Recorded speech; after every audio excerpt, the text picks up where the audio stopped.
అందరికీ వందనాలు. ప్రభునందు ప్రియమైన వారులారా, మరొకసారి మీ మధ్యకు ఈ రీతిగా వాక్యం అందించడానికి ప్రభు నాకు ఇచ్చిన ఈ ధన్యతను బట్టి ప్రభుని ఎంతో స్తుతిస్తున్నాను. అలాగే ఈ వాక్యం వింటున్న ప్రియులైన వారందరికీ కూడా నా హృదయపూర్వక వందనాలు తెలియజేస్తున్నాను. ఈ సమయం ముందు ఒక చిన్న మాటను ధ్యానం చేసుకుందాం.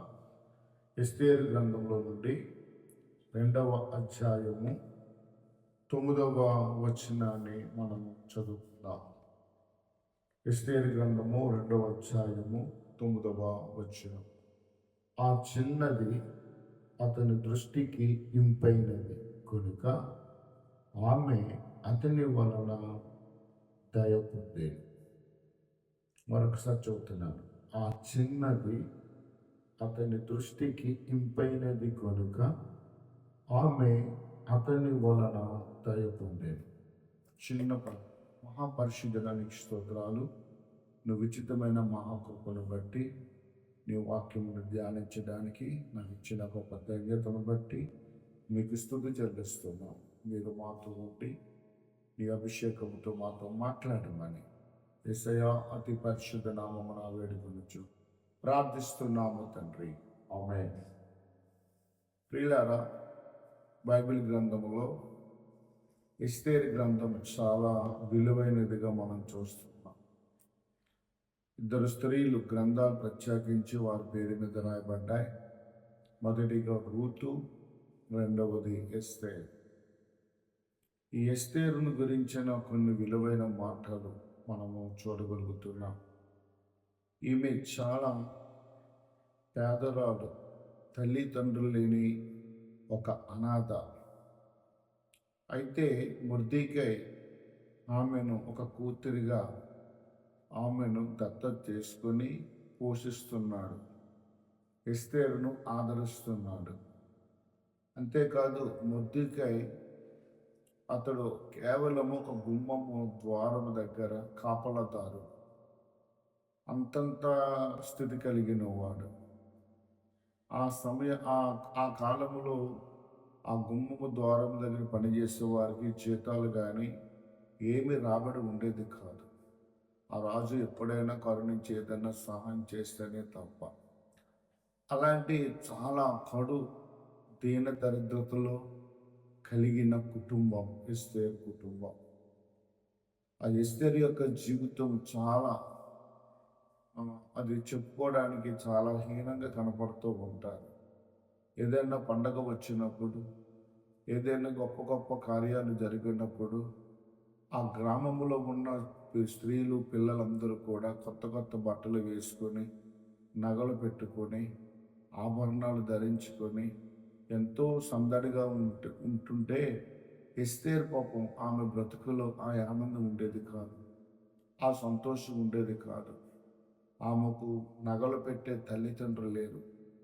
తలస్నానం చేసి, తలదువ్వి, జడలు వేసి, కొత్త బట్టలు కుట్టించే లాంటి తల్లిదండ్రులు ఆమె జీవితంలో లేరు.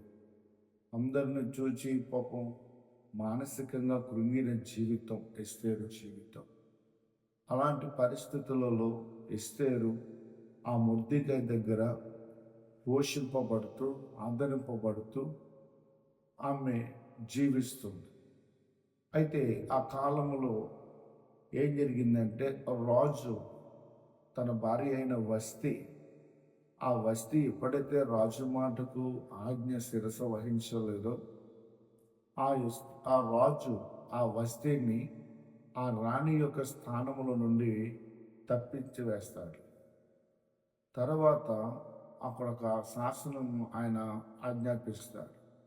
వస్తీ కంటే ఒక యోగ్యమైన స్త్రీని నాకు కావాలి కాబట్టి ఈ 127 దేశాలలో అందగత్తెలను, కన్యకలను ప్రవేశపెట్టమని రాజు ఒక శాసనాన్ని ఆజ్ఞాపిస్తాడు. అప్పుడు కన్యకలందరూ కూడా రాజు ముందు నిలబడాలి. ఆ స్థానంలో మరి యోగ్యత లేకపోయినా, ఆస్తు లేకపోయినా, ఆర్థికంగా అంత ఘనత లేకపోయినా, ఒంటి నిండా ఆభరణాలు నగలు లేకపోయినా, ఎస్తేరు కూడా కన్యక కాబట్టి ఆ వయసు పిల్లలందరూ ఆ యొక్క సంస్థానంలోకి వెళ్తున్నారు కాబట్టి ఈ మొర్దెకై ఎస్తేరును కూడా ఆ స్థలానికి పంపిస్తాడు. ఎప్పుడైతే పంపిస్తాడో ఆ 127 దేశాలు అందగెత్తులు ఎన్నో ఆభరణాలు నగలు ధరించుకొని ఆ రాజు ముందు నిలబడుతూ ఉంటారు. అయితే ఆ అందరిలో కొంటే ఎస్తేరు మీద రాజునకు దయ పుట్టింది. అంతమంది అందగత్తెలు, ఆభరణాలు, నగలు, పరిమళ ద్రవ్యాలతో వారు అలంకరింపబడి రాజు దగ్గర సిద్ధపడ్డారు. కానీ దేవుడు రాజు మనసును మార్చి ఎస్తేరు మీద దయ కలిగేటట్లుగా చేసి ఆ రాజు దగ్గర ఉన్న రాజదండం ఎస్తేరు మీదకి వచ్చింది. అంటే ఆ 127 దేశాల కన్యకల కంటే ఎస్తేరు ఒక యోగ్యురాలుగా ఆ స్థలములో నియమించబడడం మనం చూస్తున్నాం. చూసారా? అయితే ఎస్తేరు ఆ అర్హత పొందుకోవడానికి కారణం, ఆ దయను సంపాదించుకోవడానికి కారణం, ఆ 127 దేశాల కన్యకల కంటే ఈమె యోగ్యురాలిగా నియమించబడడానికి గల కారణము ఎస్తేరులో కొన్ని మనం చూడగలుగుతున్నాం. ఏంటి ఎస్తేరులో ఉన్న ఆ ప్రాముఖ్యత, ఎస్తేరులో ఉన్న ఆ ఘనత ఏమిటంటే ఒకసారి మళ్ళా చూద్దాం. ఆ చిన్నది ఎస్తేరు గ్రంథము 2వ అధ్యాయము 9వ వచనం. ఆ చిన్నది అతని దృష్టికి ఇంపైనది కనుక ఆమె అతని వలన దయ పొంది. చూసారా? ఎస్తేరు రాజుకు ఎలా కనిపిస్తుందంటే ఇంపైనదిగా కనబడుతుంది. ఇంపుగా ఎప్పుడైతే కనిపించిందో రాజు దయను సంపాదించుకుంది. ఇక్కడ రాజు ఏమో దేవునికి సాదృశ్యంగా ఉన్నాడు, ఎస్తేరేమో సంఘానికి సాదృశ్యంగా కనబడుతుంది. ఎస్తేరంటే నువ్వు నేను. మనము దేవునికి ఇంపుగా కనబడినప్పుడు ఆయన దయ ఎల్లప్పుడూ మన మీద ఉంటుంది. ఆయన దయా దాక్షిణ్యములు కలిగిన దేవుడు. దేవుడు దయ చూపాడా నీ పట్ల సమస్తము నెరవేరుతుంది. అలాగే ఆ 127 దేశాల కన్యకలందరికంటే ఆ రాజదండము ఎస్తేరు మీదకు రావడానికి గల కారణం ఈమె రాజుకు ఇంపుగా కనిపించి, ఇంపైన జీవితం. నిజమే, చాలామంది లోకానికి ఇంపుగా ఉంటారు, దేవునికి ఏమో కంపుగా ఉంటారు. ఇది లోకానికి చాలా ఇంపుగా కనిపిస్తారు. లోకానికి ఇంపుగా కనపడ్డామంటే జీవితము కంపుగా మారిపోతుంది, నాశనం అయిపోతారు. యాకోబు కుమార్తె, ఒకే ఒక కుమార్తె, 12 మంది మగపిల్లల్లో ఒకే ఒక్క కుమార్తె కలిగిన వాడు యాకోబు, దీనా. ఆమె ఇంపుగా తయారై వెళ్ళింది, ఆమె జీవితం నాశనం అయిపోయింది. అంతేకాదు ఆమె ఇంపుగా కనబడి చేసిన కార్యాన్ని బట్టి ఆ ఊరు వల్లకాడిగా మారిపోయింది. నరుకుకొని చంపబడ్డారు, రక్తపాతం అయిపోయింది. అలాంటి పరిస్థితి తీసుకొచ్చింది దీనా. ఎందుకంటే ఇంపుగా కనిపించింది లోకానికి. మనం లోకానికి ఇంపుగా ఉండకూడదు, దేవునికి ఇంపైన వారముగా ఉండాలి. ఎవరైనా సరే, స్త్రీలేంటి పురుషులమేంటి, లోకమును ఎంత ఆస్తి ఉన్నా, ఎంత ధనము ఉన్నా, ఎంత యోగ్యత ఉన్నా, ఎంత అధికారం ఉన్నా, నువ్వు దేవునికి ఇంపుగా ఉన్నామా లేదా? లోకానికి ఇంపుగా ఉండడం కాదు, లోకము మనకు శాశ్వతం కాదు. మనకు శాశ్వతమైన వాడు దేవుడు. దేవుని రాజ్యం మనకు శాశ్వతమైనది. ఆ రాజ్యమునకు మనం వారసులం కావాలంటే దేవునికి ఇంపుగా ఉండాలి. ఇదిగో ఎస్తేరు దేవునికి ఇంపుగా కనపడుతుంది. ఇప్పుడు ఇంపుగా కనపడడానికి మూడు కారణాలు ఉన్నాయి. అవి క్లుప్తంగా మీకు తెలియజేస్తాను. మొదటిది, ఇంపుగా దేవునికి ఇంపైనవి ఏమిటి అని మనం చూసినప్పుడు చూడండి, యెషయా గ్రంథము 1వ అధ్యాయము 11వ అధ్యాయము 3వ వచనం. యెషయా గ్రంథము 11వ అధ్యాయము 3వ వచనం. యెహోవా భయము అతనికి ఇంపైన సువాసనగా ఉండదు. ఇది దేవునికి ఇంపైనవి. అలంకారాలు కాదు ఇంపైనవి, నగలు కాదు దేవునికి ఇంపుగా ఉండేవి. అందంగా ఉంటే దేవునికి ఇంపుగా కనిపించాం. ప్రతి ఒక్కరము యెహోవా యందలి భయము ఎప్పుడైతే మనలో ఉంటుందో, దేవుని ఎడల భయము కలిగి ఎప్పుడైతే మనం నడుస్తామో, దేవుని ఎడల భయము కలిగి ఎప్పుడైతే ప్రవర్తిస్తామో, మనలో ఉన్న భయము దేవునికి ఇంపుగా ఉంటుంది. అప్పుడు దేవుని దయ నీ మీదకి వస్తుంది. ఎస్తేరు ఏదో ఆ ఆస్తి లేదని భయపడట్లేదు, ధనము లేదని భయపడట్లేదు, పేదరికాన్ని బట్టి భయపడలేదు, ఆమె దేనస్థితిని చూసి భయపడలేదు. ఏమి ఉన్నా లేకపోయినా, ఆస్తులు అంతస్తులు ఉన్నా లేకపోయినా, ఆ యవ్వన ప్రాయములో ఎస్తేరు దేవుని భయములో ఎదుగుతుంది. ఆ భయము ఎస్తేరులో ఎప్పుడైతే దేవుని భయం ఉందో, రాజుకు ఎస్తేరు ఇంపుగా కనిపించింది. దేవునికి మహిమ కలుగునుగాక. మనము కూడా దేవుని భయాన్ని కలిగి ఉండాలా. ఏదో మనుషుల ఎడల భయపడడం, అధికారుల దగ్గర భయపడడం, రైతు దగ్గర భయపడడం ఇవన్నీ సామాన్యం. అవి మన స్థితులను బట్టి, పరిస్థితులను బట్టి భయపడుతూ ఉంటాం. కానీ నువ్వు దేవుని దయ పొందుకోవాలంటే, నీ స్థితి ఉన్నతమైన స్థానానికి వెళ్ళాలంటే, ఒక యోగ్యమైన ఆశీర్వాదాలు అనుభవించాలంటే ఖచ్చితంగా దేవుని దయ ఉండాలి. ఆ దయ ఎవరి మీద ఉంటుందంటే దేవుని భయము కలిగిన వారి మీద ఉంటుంది. కాబట్టి ఎస్తేరులో దేవుని భయము ఉంది. ఏంటా భయము? చూడండి, నిజమే, భయమును బట్టి ఏం తెలుస్తుందంటే 19వ కీర్తన 9వ వచనం అంటాడు, యెహోవా అందైన భయము పవిత్రమైనది. ఎప్పుడైతే ఎస్తేరులో భయము, దేవుని భయం ఉందో, ఆమె పవిత్రంగా కనబడుతుంది. మచ్చ, డాగు, కలంకము లేకుండా పవిత్రంగా మనం ఎప్పుడు కనపడతామంటే, మనము దేవునికి పరిశుద్ధులముగా ఎప్పుడు కనపడతామంటే భయం ఉన్నప్పుడు.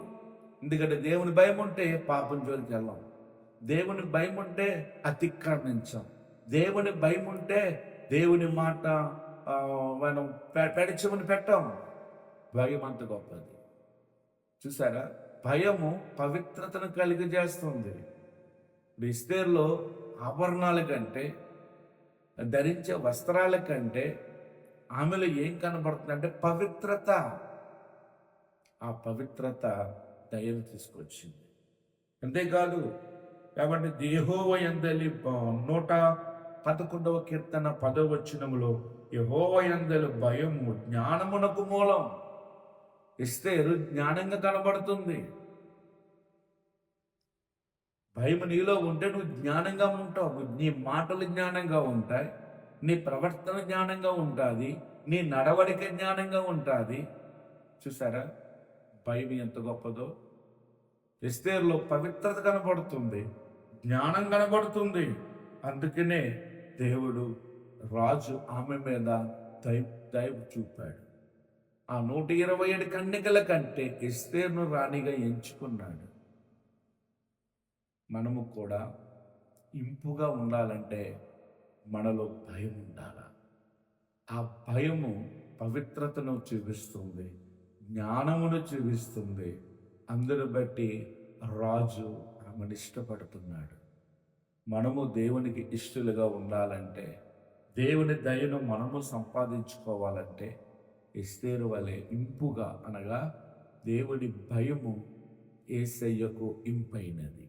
రెండవది, ఆమె ఇంపుగా ఉండడానికి మరొక కారణం ఏమిటంటే, ఇంపుగా ఉండడానికి మరొక కారణము, మరొక మాట కీర్తన గ్రంథంలో నుండి మరొక మాట చూద్దాం.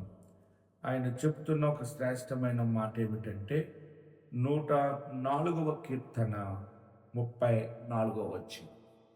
కీర్తనలు 104 కీర్తన 34 వచ్చింది.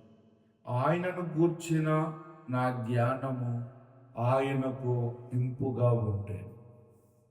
చూసారా, ఎస్తేర్లో ఆస్తులు లేకపోయినా, అంతస్తు లేకపోయినా, ధనము లేకపోయినా, బంధువులు ప్రేమ లేకపోయినా, స్నేహితులు ఆమెను చేర్చుకోకపోయినా, ఆమె ఎల్లప్పుడూ దేవుని ఎడల ఏం కలిగిన బిడ్డ అంటే ధ్యానము కలిగిన బిడ్డ. దేవుని ఎడల నిత్యము ధ్యానం చేస్తుంది. ఆ ధ్యానము దేవునికి ఇంపైనది. గుర్తుపెట్టుకోండి, నువ్వు ఎప్పుడైతే ఎక్కువగా దేవుని ఎడల అతి విస్తారమైన పనులు పెట్టుకోకుండా, ప్రయాణాలు పెట్టుకోకుండా, ఇప్పుడు 24 గంటలు సెల్ ఫోన్తో కూర్చోకుండా కాస్త దేవుని ఎడల మనము ధ్యానము కలిగి ఉంటే మనము దేవునికి ఇంపుగా ఉంటాం. దేవుని దయ ఉండాలా? గర్భఫలమా? దేవుని దయ ఉంటేనే గర్భఫలం. ఒక ఉద్యోగం రావాలా? దేవుని దయ ఉండాలి. పిల్లలు పాస్ అవ్వాలా? దేవుని దయ ఉండాలి. ఆరోగ్యంగా ఉండాలా? దయ ఉండాలి. ఆ దయ ఎలా వస్తుంది? నీ పిల్లలకి, నీ గృహానికి, నీ బంధువులకి, నువ్వు అనుకున్న వారికి ప్రార్థన చేసినంత మాత్రాన దయ దేవుడు ఇస్తాడు అనుకోకండి. ఏ దయ మీరు వ్యక్తిగతంగా ఏ వ్యక్తి అయినా దయ పొందుకోవాలంటే ఆ దయ కొరకు కనిపెట్టే వ్యక్తి దేవునికి ఇంపుగా ఉండాలి. అప్పుడే దయ వస్తుంది. ఆ ఇంపుగా ఉండాలంటే ధ్యానం కలిగి ఉండాలి. ధ్యానాల్లోకి మనము నడిపించబడాలి. ధ్యానం చేసేవారముగా మనం ఉండాలా. ఆ ధ్యానము దేవునికి ఇంపైనదిగా ఉంది కాబట్టి మనము దేవుని ఎడల ధ్యానం చేయగలుగుతున్నామా?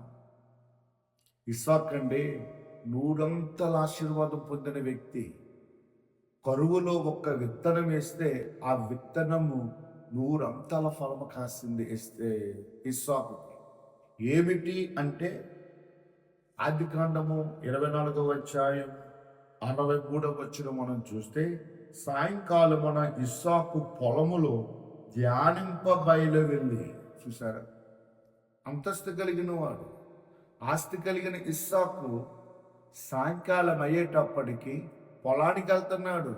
షికారుల కోసం కాదు, ఏదో చల్లగాలి కోసం కాదు, ఏదో సరదాగా 10 మందితో తిరగడానికి వాకింగ్ వెళ్ళడం కాదు, ధ్యానం చేయడానికి వెళ్ళాడు. ఆ ధ్యానం చేసిన ఇస్సాకును దేవుడు 100 ఆశీర్వదించాడు. నిజమే, ధ్యానం చాలా గొప్పది. దేవుని ఎడల మనము ధ్యానం చేయగలిగితే ఖచ్చితంగా దేవుని దయ మన మీద ఉంటారు. మన పిల్లల్ని ధ్యానం చేసేవారముగా మనము పెంచాలి. మన కుటుంబము దేవుని ఎడల ధ్యానము కలిగిన వారముగా ఉండాలి. మన సంఘము దేవుని ఎడల ధ్యానము కలిగిన వారముగా ఉంటే ఖచ్చితంగా ఆయన దయ మన మీద ఉంటుంది. ధ్యానము, ఆ ధ్యాన విషయంలో ఏమిటి మనకు బాగా తెలుసు. యెహోషువ 1వ అధ్యాయం 8వ వచనములో, నీ ధర్మశాస్త్రమును నీవు బోధింపక తప్పిపోకుండా దానిలో వ్రాయబడిన వాటి అన్నిటి ప్రకారము చేయుటకు నువ్వు జాగ్రత్త పడినట్లు దివారాత్రము దానిని ధ్యానించిన ఎడల. యెహోషువతో దేవుడు మాట్లాడుతున్నాడు. మోషే వలె నువ్వు అద్భుతాలు చేయాలంటే, మోషే యొక్క నాయకత్వము నీలో కూడా ఆ నాయకత్వము మెరుగుగా ఉండాలంటే దేవుడు యెహోషువతో చెప్తున్నాడు, ఇదిగో ఈ ధర్మశాస్త్రాన్ని, ఈ ఆజ్ఞలను నీవు దివారాత్రులు ధ్యానం చేయి, ధైర్యంగా ధ్యానం చేయి, నేను నీకు ముందు నడుస్తాను. మోషేకు తోడై ఉన్నట్లుగా నీకు తోడై ఉంటాను. మోషే ఎన్ని అద్భుతాలు చేశాడు, అంతకన్నా గొప్ప అద్భుతాలు నీతో నేను చేయించబోతున్నాను. హల్లెలూయా. చూసారా, ధ్యానం అంత గొప్పది, ధ్యానం అంత విలువైనది. అంతేకాదు 119వ కీర్తన 15వ వచనములో, నీ ఆజ్ఞలను నేను ధ్యానించేదను. ఆజ్ఞలను ధ్యానం చేయాలి. 77వ కీర్తన 6వ వచనములో, నేను పాడిన పాట రాత్రి యందు జ్ఞాపకము చేసుకున్నాను, హృదయమున ధ్యానించుకున్నాను. పాటలు పాడేసిన తర్వాత భలే పాడండి, బా చాలా చప్పట్లు కొట్టారు అనుకోవడం కాదు. ఆ మందిరములో పాడిన ప్రతి పాట ఆదివారం నాడు వెళ్ళి విన్నావే, ఆ పాటలు ప్రతిరోజు హృదయములో ధ్యానం చేసుకోవాలి. ఆ పాటలు పాడుకుంటూ ఉండాలి. చూసారా, దేవుడు మాట్లాడుతున్నాడు. మరొక మాట 119 కీర్తన 78వ వచనములో, నీ ఉపదేశములను నేను ధ్యానించుచున్నాను. చక్కటి వాక్యాలు వింటున్నారు, ఎన్నో మర్మాలు వింటున్నారు. ఆన్లైన్లోను మందిరములోను సువార్త ద్వారా ఇవన్నీ విని విడిచిపెట్టేయకూడదు. నువ్వు ధ్యానం చేయి, దేవునికి ఇంపుగా కనపడతావు, ఇంపుగా కనపడతావు. మరొక మాట అంటున్నాడు 119 కీర్తన 148 వచనం, నీవిచ్చిన వాక్యమును నేను ధ్యానించు. చూసారా, ఆ భక్తుడు రాస్తున్న మాట, నీవిచ్చిన వాక్యమును నేను ధ్యానించడానికి నా కన్నులు రాత్రి జాములు కాక మునిపే తెరుచుకుందును. ఆ వాక్యం ధ్యానించడానికంట కన్నులు రాత్రి జాములు కాక మునిపే తెరుచుకుందును. అంత ఆసక్తి ఉండాల వాక్యం పట్ల. వాటిని ధ్యానం చేయి, నువ్వు ఇంపుగా ఉంటావు, ఇంపుగా కనపడతావు. అందమైన వస్త్రాలు కాదు, విలువైన ఆభరణాలు కాదు, లోకములో ఉన్నవి కాదు, అవేమీ దేవునికి ఇంపుగా ఉండవు. నువ్వు ధ్యానం చేయడం నేర్చుకుంటే, ధ్యానం అనే అనుభవం ఎవరైతే కలిగి ఉంటారో వారి మీద దేవుని దయ ఉంటుంది. చివరిగా మరొక మాట, ఎస్తేరులో 3వ విషయం, మలాకి గ్రంథము 3వ అధ్యాయం 4వ వచనం, అప్పుడు మునుపటి దినములలో ఉండినట్లు పూర్వపు సంవత్సరములో ఉండినట్లును యూదావారును యెరూషలేము నివాసములు చేయు నైవేద్యములు యెహోవాకు ఇంపుగా ఉండదు. దేవునికి ఇంపైనది 3వది ఏంటో తెలుసా? నైవేద్యం. ఈ నైవేద్యము దేవునికి ఇంపైనది. ఏంటా నైవేద్యము? ఏదో హిందువులు పెట్టినట్లుగా పిండి పదార్థాలు పట్టుకొచ్చి వండి పెట్టడం కాదు. కీర్తనకారుడు 141 కీర్తన 2వ వచనం, సాయంకాలమున చేతులెత్తుట అదొక నైవేద్యం, అనగా స్తుతి. ఎల్లప్పుడూ దేవుని స్తుతించడం మంచిది, యెహోవాను స్తుతించడం మంచిది. ఎల్లప్పుడూ స్తుతిస్తూ ఉండు. నీలో ఎంత స్తుతి ఉంటే అంత దేవుని దయ నీ మీద ఉంటుంది. అంటే ఇంపుగా కనబడతావు. స్తుతులు నీలో కనబడాలి. ఈ లోకంలో ఉన్నదానిని బట్టి కాదు నువ్వు స్తుతించడం, ఆస్తిని బట్టి నువ్వు స్తుతించడం కాదు, ఆస్తిని చూసి నువ్వు మురిసిపోవడం కాదు, ధనాన్ని చూసి మురిసిపోవడం కాదు, పిల్లలు చూసి మురిసిపోవడం కాదు. నువ్వు ఎల్లప్పుడూ దేవుని బట్టి స్తుతిస్తూ ఉండు. నా దేవుడు నాకు ఈ మేలు చేస్తున్నాడు, ఈ దేవుడు నాకు ఈ కార్యం చేస్తున్నాడు, దేవుడు నా పట్ల ఇలా ఉన్నాడని ఎల్లప్పుడూ నీ హృదయము ప్రభువుని స్తుతిస్తూ ఉండాలా. అదే ఆ స్తుతి ఒక నైవేద్యం, అది దేవునికి ఇంపైనది. 3 విషయాలు దేవునికి ఇంపైనవి ఏమిటంటే, 1 భయము ఇంపైనది, 2 ధ్యానము ఇంపైనది, 3వది స్తుతి ఇంపైనది. ఈ 3 ఎస్తేరులో ఉన్నాయి. ఆమెకి గృహము లేకపోయినా, ఆస్తి లేకపోయినా, అంతస్తు లేకపోయినా, తల్లిదండ్రులు లేకపోయినా, విలువైన వస్త్రాలు లేకపోయినా, ఆభరణాలు లేకపోయినా, ప్రేమించేవారు ఎవరు లేకపోయినా, దిక్కులేని పిల్ల అనాది. కానీ ఆ అనాదిలో విలువైనవి 3 ఉన్నాయి. 1 ధ్యానం ఉంది, భయం ఉంది, స్తుతి ఉంది. ఈ 3 ఆమె దేవునికి ఇంపుగా కనిపెట్టట్లుగా చేశాయి. ఆ రాజు దండము ఎస్తేరు మీదకి వచ్చి ఎస్తేరును 127 దేశాలకు రాణిగా చేసుకున్నాడు. ఇది కాబట్టి ఇక నుండి మనము కూడా లోకానికి ఇంపుగా మనము ఉండకుండా, బంధువులకు ఇంపుగా మనము ఉండకుండా, ఏదో స్నేహితుల్లో ఇంపుగా ఉండడం కంటే మన రక్షకుడైన యేసయ్యకు మనం ఇంపుగా ఉందాం. ఎందుకంటే ఆయన స్వరక్తం ఇచ్చి నిన్ను కొన్నాడు. విలువ పెట్టి కొనబడిన వారు. ప్రభు మన కొరకు తన ప్రాణాన్ని ధారపోశాడు. ఆ రక్తములో కడగబడిన మనము ప్రకాశించే వారముగా ఉండాలి. దేవునికి ఇంపైన వారముగా ఉంటూ ఎస్తేరు వలె మనము కూడా దేవుని దయను పొందుకుందుముగాక. ఆమేన్. దేవుడి కొద్ది మాటలు మనందరి హృదయములలో ప్రభు దీవించును గాక. ఆమేన్. అందరికీ వందనాలు.